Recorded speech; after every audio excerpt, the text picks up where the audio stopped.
ఎన్నికల్లోనేమో car టాపిక్కి వెళ్తారు, car top మీద కూర్చుంటారు ఎన్నికల్లో. ఇప్పుడేమో కనపడకుండా విమానాల్లో ఇంకో పక్క ప్యాసింజర్ కూడా ఉండకుండా మీరు ఒక్కళ్ళే విమానంలో వెళ్తారు, హెలికాప్టర్లో దిగుతారు. అదేమన్నా పోనీ మీ సొంత సొమ్ములా? కాదు కదా.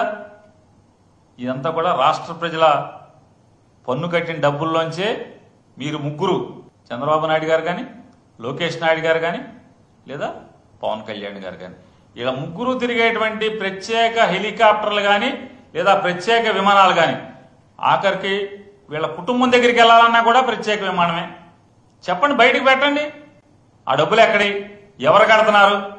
ఎన్నికల్లోనేమో కారు టాపిక్కి వెళ్తారు, కారు టాప్ మీద కూర్చుంటారు ఎన్నికల్లో. ఇప్పుడేమో కనపడకుండా విమానాల్లో ఇంకో పక్క ప్యాసింజర్ కూడా ఉండకుండా మీరు ఒక్కళ్ళే విమానంలో వెళ్తారు, హెలికాప్టర్లో దిగుతారు.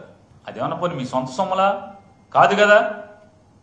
ఇదంతా కూడా రాష్ట్ర ప్రజల పన్ను కట్టిన డబ్బుల్లోంచే మీరు ముగ్గురు, చంద్రబాబు నాయుడు గారు కానీ, లోకేష్ నాయుడు గారు కానీ, లేదా పవన్ కళ్యాణ్ గారు కానీ, ఇలా ముగ్గురు తిరిగేటువంటి ప్రత్యేక హెలికాప్టర్లు కానీ లేదా ప్రత్యేక విమానాలు కానీ, ఆఖరికి వీళ్ళ కుటుంబం దగ్గరికి వెళ్ళాలన్నా కూడా ప్రత్యేక విమానమే.